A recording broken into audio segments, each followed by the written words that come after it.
It's called Diplomacy for the Generations to Come, the United Nations Summit of the Future. And Will is the Government Relations and Media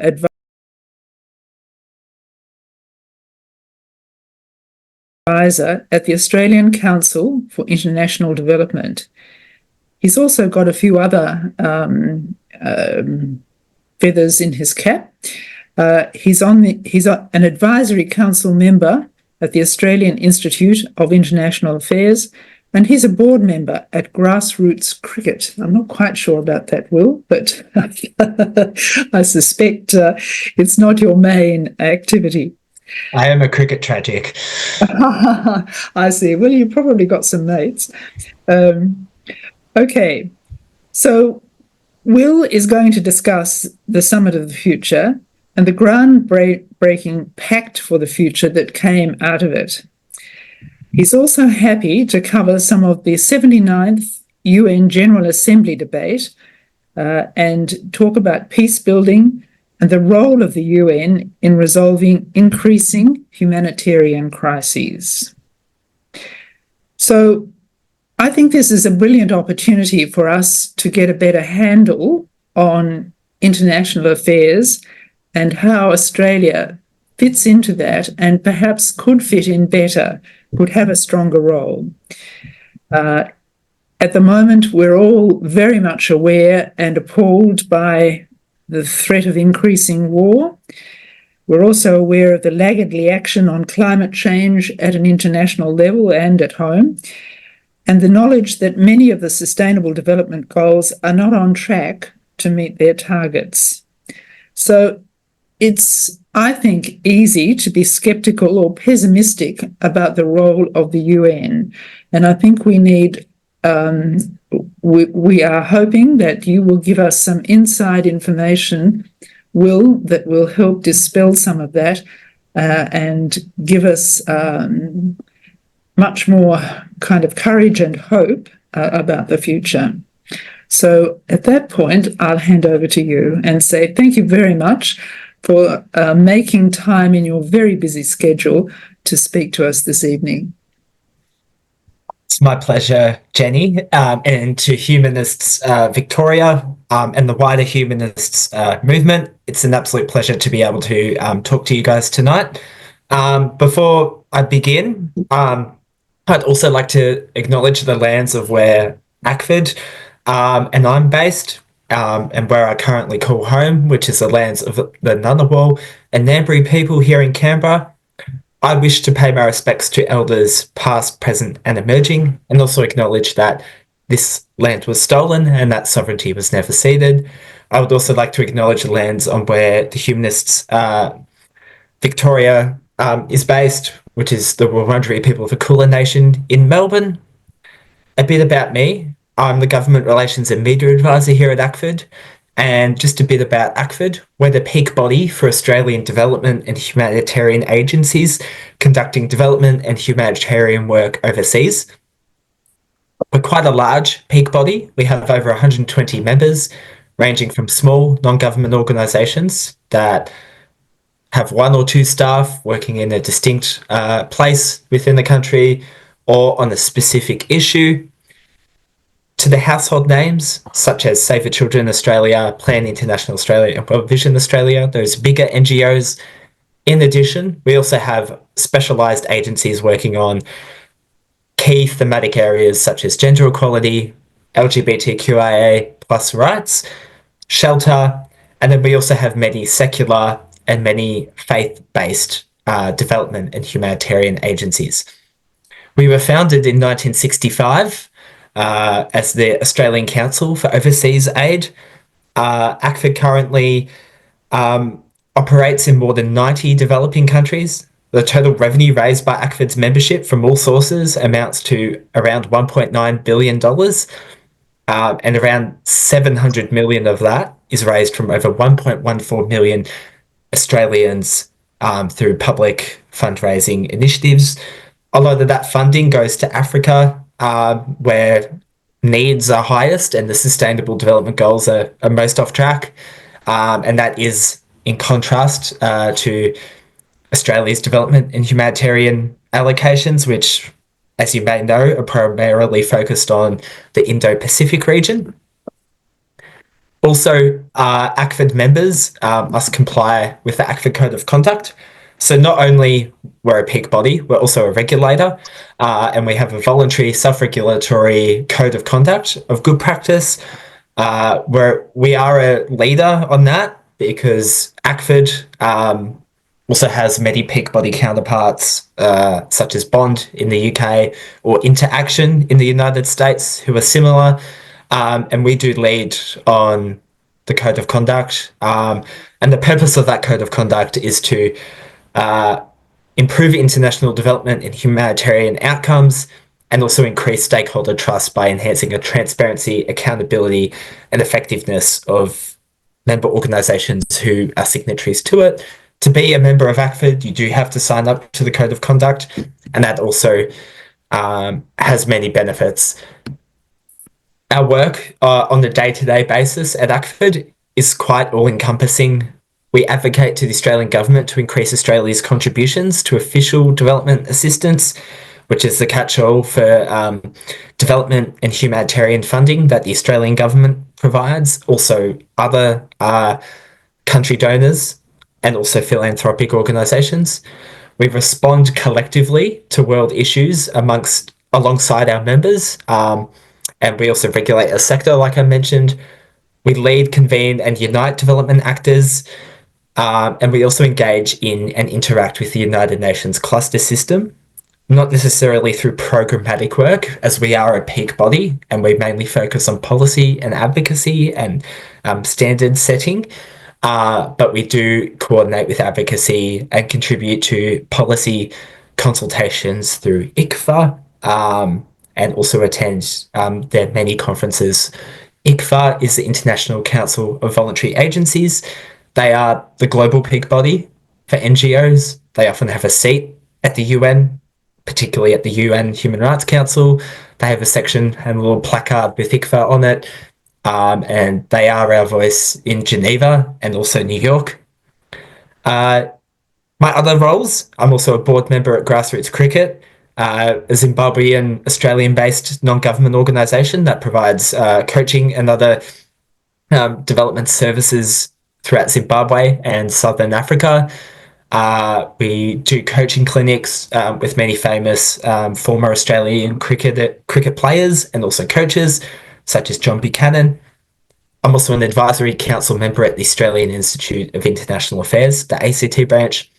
I write on humanitarian crises, conflict, foreign policy, and climate policy, and it's been featured in the Australian National University's Development Policy Centre, the Australian Institute of International Affairs, Australian Outlook, as well as The Diplomat. And I'm also currently pursuing a Masters of National Security Policy at the ANU. In today's talk, I will be covering the United Nations Summit of the Future, the Pact for the Future, United Nations peacekeeping, and the role of multilateral diplomacy in responding to some of the world's most pressing challenges. Feel free to put questions into the chat as I deliver my presentation, and I'll get to those at the end. Without further ado, let's begin.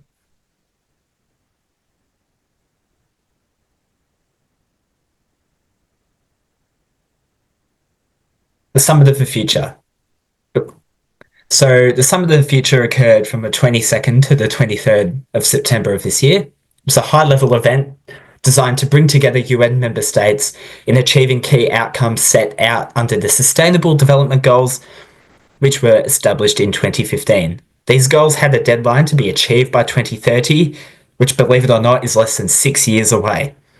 According to the latest report, so the United Nations report on their outcomes and targets under the Sustainable Development Goals, according to the latest one in 2024, only 17% of the targets are on track to be achieved, with 30% of targets making marginal progress and 35% either stagnating or regressing.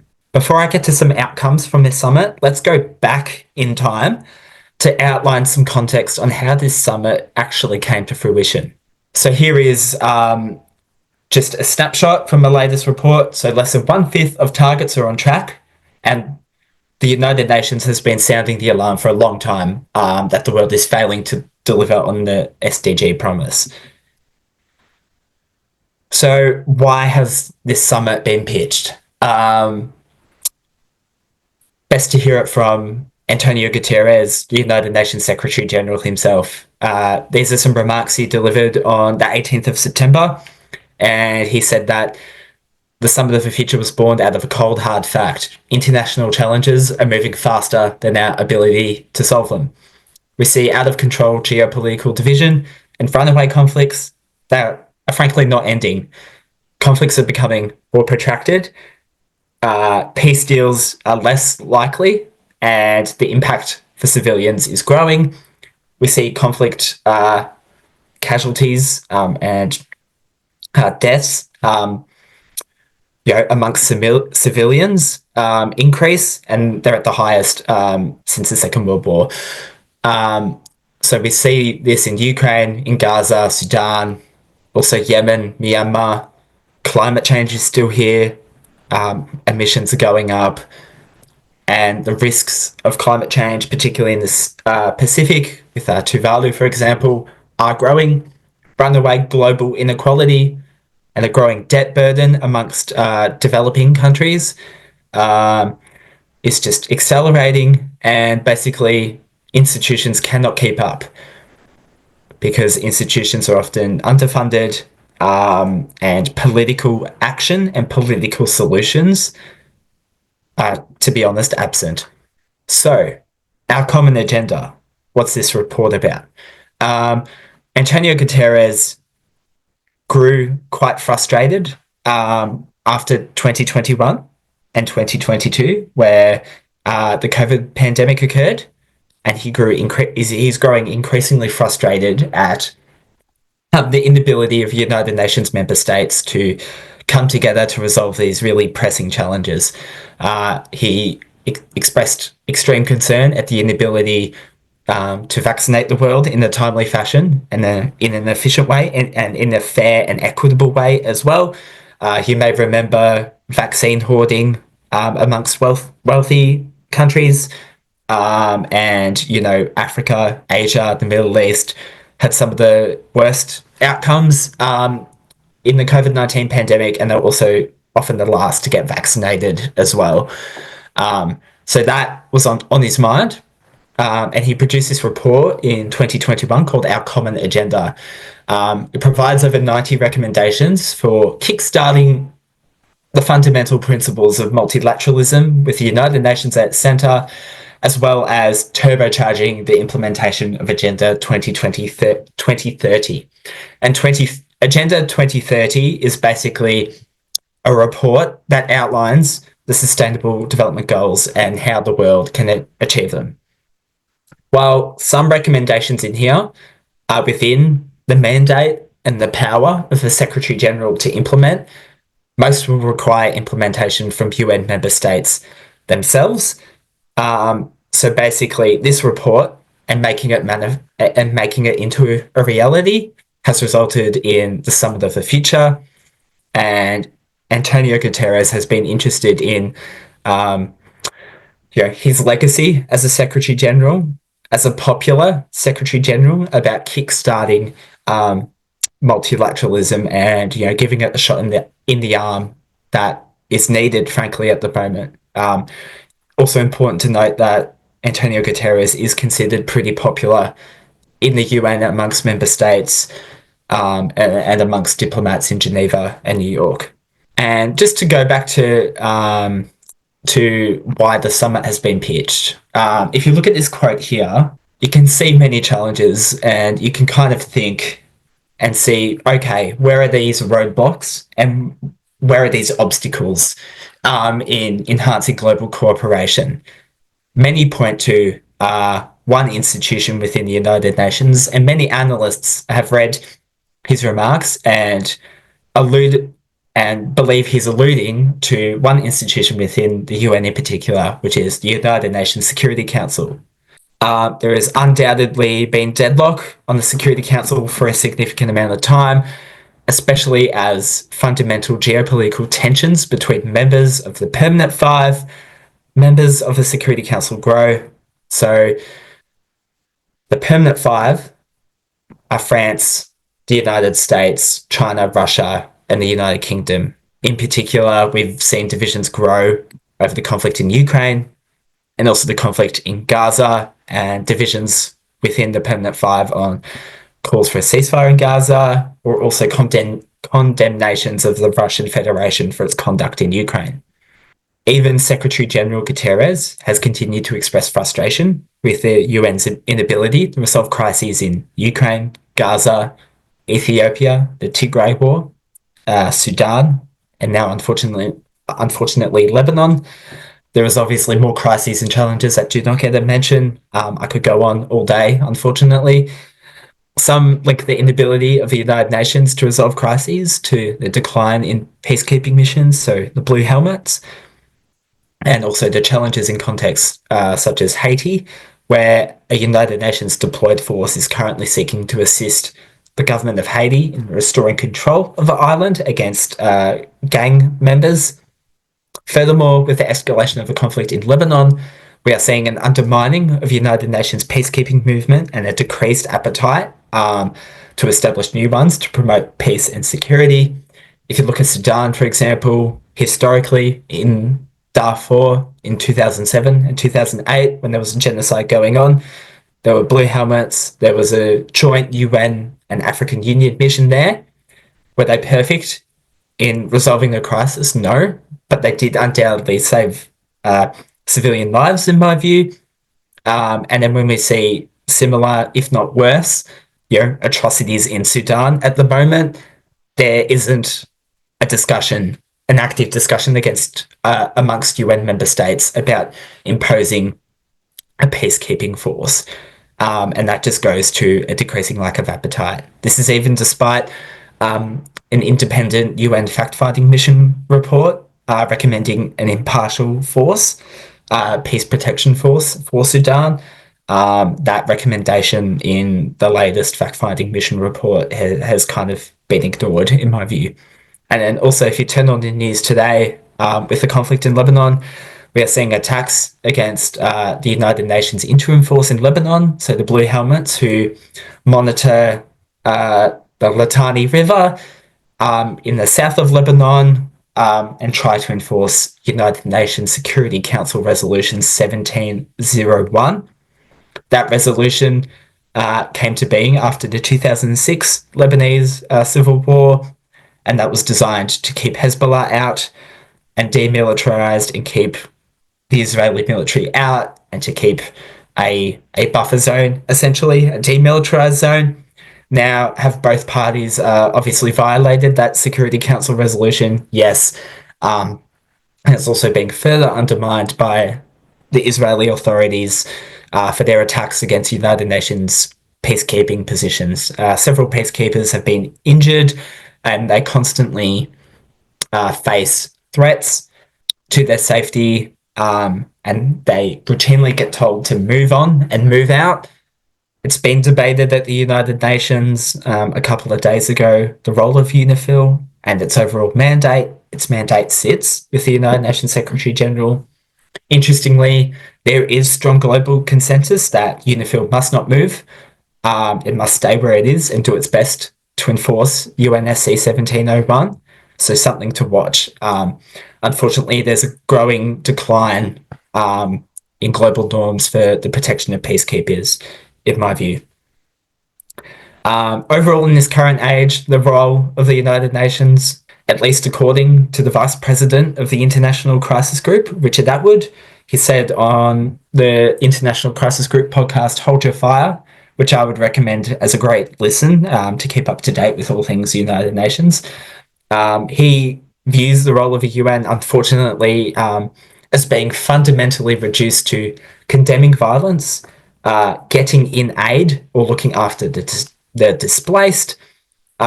Sometimes Secretary General Guterres sounds like the head of an NGO, not the world's most important diplomat. Also, there are growing frustrations with UN member states, particularly with the Global South, on perceived double standards in particular from the West. This is most prominent in the case of the conflict in Ukraine and the crisis in Gaza, where we see fundamentally inconsistent and hypocritical statements from the West. For example, they were quick to condemn Russia's conduct in Ukraine, including a targeting of schools, hospitals, and other civilian infrastructure, but they failed to do so or have danced around the issue in the context of Gaza, the West Bank, and now Lebanon.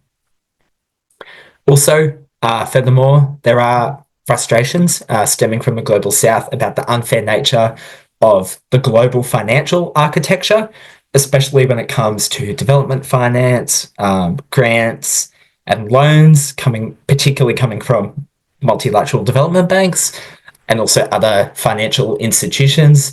The president of Brazil, Lula, reflected this in his opening remarks at the UN General Assembly this year, where he said that the growing debt burden limits the fiscal space to invest in health and education, reduce inequality, and tackle climate change. African countries borrow at rates that are up to 8 times higher than Germany's and 4 times higher than the United States. It is a reverse Marshall Plan in which the poorest finance the richest. Without greater participation of developing countries in the management of the International Monetary Fund and the World Bank, there will be no effective change. With the Marshall Plan, he's obviously referencing President Truman's reconstruction plan of Europe after World War II, where there was increased finance to reconstruct Europe, and pointing out that it is a reverse Marshall Plan where the poorest finance the wealthiest countries. We see inequality growing, more and more countries sliding into unsustainable debt burdens, and that is hampering development outcomes, especially after COVID. Before COVID, we were making great progress on reducing poverty and hunger, but after COVID, these gains have reversed, and now they're back from a pre-COVID context. So what happened at the UN Summit of the Future? The UN Summit of the Future had a document and 2 annexes, the Pact for the Future, which is building on, as I mentioned earlier, Secretary General Guterres's Our Common Agenda. That was put before the United Nations for debate after extensive consultation with civil society, written submissions from civil society, NGOs, think tanks, academia, as well as the private sector, and also, many in-person consultations.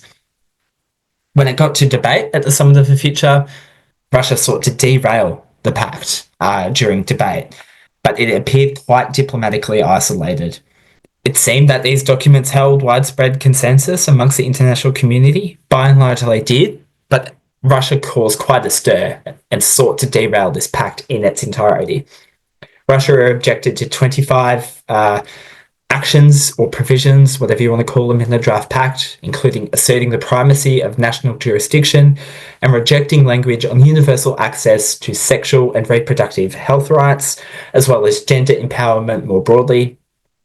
In my view, and in many analysts' view, this was undoubtedly done for a domestic audience, as if you've been following the actions of President Putin for a long time, he has long rallied against Western states and positioned them as woke. You see Putin and far-right figures across the West coming together and rallying against supposedly woke Western countries. So therefore, in my view, I think it was done to appease a Western far-right audience, as well as his own domestic political base. There are 55 actions in the Pact for the Future, as well as 2 annexes, which is a global digital compact, as well as a declaration on future generations. I just want to add something, actually. So Russia's attempt to defer the pact, it was overwhelmingly rejected by 143 votes to 7. Normally, Russia seeks to build alliances and build relationships with the global south, and seeks to come in to global south contexts and position themselves as an anti-West champion of the global south, when they did this, many of its supposed allies across the African continent were quite frustrated and furious and spoke out against. The only countries that supported deferring the pact were Russia's typical allies, such as North Korea, Syria, Belarus, and China, just to list off a few. Moving on. What was adopted and also the implications for Australia. So at the Summit of the Future, the following documents were adopted: the Pact for the Future, as well as the two annexes, which are the Global Digital Compact and also the Declaration on Future Generations. As I mentioned earlier, the overarching theme of this pact document is that although there has been little to minimal progress on achieving the Sustainable Development Goals, and globally we're facing a range of environmental and geopolitical crises, the world is still committed to achieving the SDGs by 2030 and also to finding solutions to make it happen. They provide a positive step forward to kickstart the SDGs, some high-level examples of what it covers. It includes reforming the global financial architecture so developing countries can get reasonable access to finance for development projects. There's also a recognition that there is no sustainable development without peace and human rights, and the need to strengthen the international community's ability to prevent conflict. Better representation of developing countries in the UN system, which I'll get into a bit more later. The key role that science and digital innovation, AI, artificial intelligence, have in driving sustainable development, and also the need to share these equitably, close the digital divide among and within countries, and also to address emerging risks, and also the need to apply long-term thinking and consider the rights of future generations. What does it mean for Australia? The Pact for the Future provides a detailed roadmap of actions in addressing some of the biggest blockages preventing the Sustainable Development Goals from being achieved and implemented. The real test, though, is follow-up and implementation. While many of these actions need to happen at multilateral levels, as well as the United Nations, the Pact acknowledges the need for all stakeholders to contribute, including Australia. In Australia, across all sectors, not just government, civil society, NGOs, think tanks, the private sector, there are some things we should consider, including advocating for the government to support the implementation of the actions in the Pact for the Future, continue to focus on how we can achieve the SDGs by 2030. We've signed up to these, both in Australia and through our footprint, and actions in the region and beyond, so integrating the SDGs into Australian diplomacy and foreign policy more broadly, and also consider our own commitment to future generations and to long-term planning. That's something Australia needs to do better on, particularly on climate change domestically at the moment, as well as housing affordability. Yeah, and so there's many actions.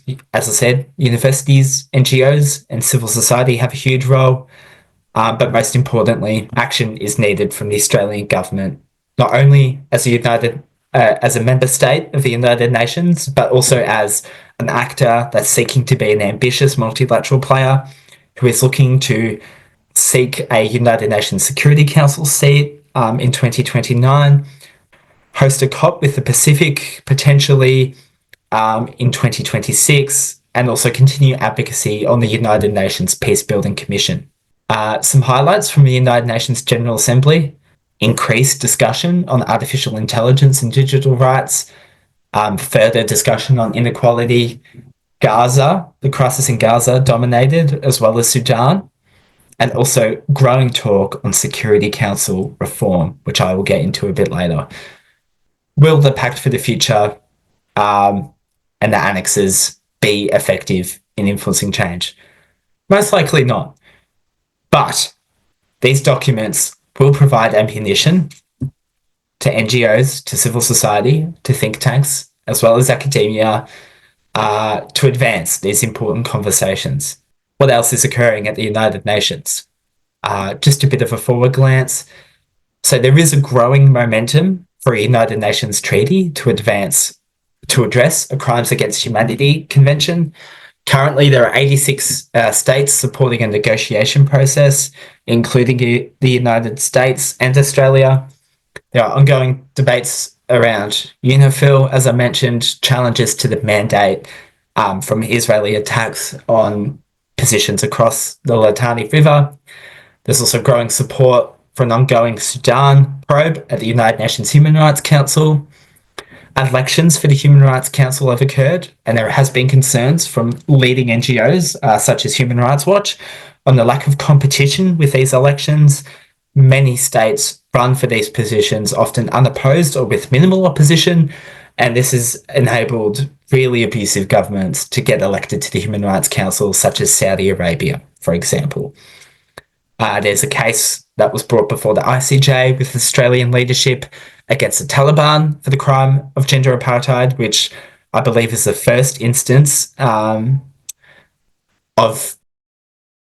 a non-state actor being brought before the ICJ for the crime of gender apartheid. There's also cases in the International Court of Justice. South Africa has put forth a genocide case against Israel, and there has also been a case in the ICJ from the state of Nicaragua versus Germany for its alleged role in complicity in the genocide in Gaza. That is being put forth at the moment for German arms shipments to Gaza. That's been tested. There's also looming International Criminal Court warrants for the leaders of Hamas, Ismail Haniyeh, Yahya Sinwar, as well as Benjamin Netanyahu, Smotrich, and Itamar Yoav Gallant. Apologies. Thank you. Anyhow, on that note, I'd like to thank everybody who's been part of the conversation this evening. I do hope that we'll be able to continue knitting together some of the facts and ideas that Will has shared with us this evening. And I'd like you to join with me and thank him for giving us his time and his insights. I think it's invaluable because it's such a difficult area to get much clarity about. So once again, Will, thank you very much indeed. So.